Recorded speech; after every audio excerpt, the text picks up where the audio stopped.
بسم الله الرحمن الرحيم. يا أيها المزمل قم الليل إلا قليلا نصفه أو انقص منه قليلا أو زد عليه ورتل القرآن ترتيلا إنا سنلقي عليك قولا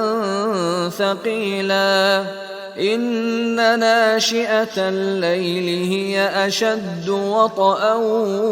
وأقوم قيلا إن لك في النهار سبحا طويلا واذكر اسم ربك وتبتل إليه تبتيلا رب المشرق والمغرب لا إله إلا هو فاتخذه وكيلا واصبر على ما يقولون واهجرهم هجرا جميلا وذرني والمكذبين أولي النعمة ومهلهم قليلا إن لدينا أنكالا وجحيما وطعاما ذا غصة وعذابا أليما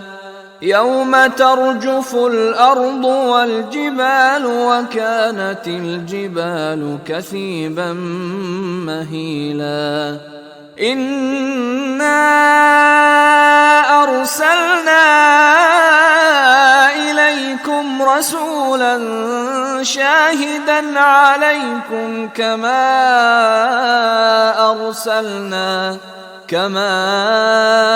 أرسلنا إلى فرعون رسولا فعصى فرعون الرسول فأخذناه أخذا وبيلا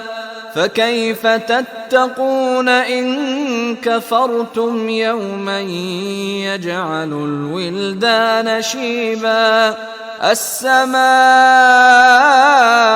منفطر به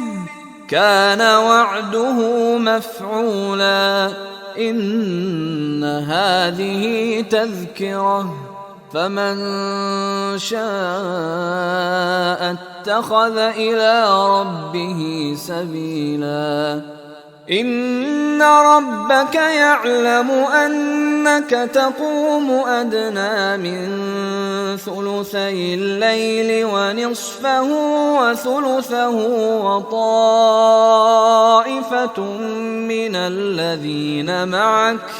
والله يقدر الليل والنهار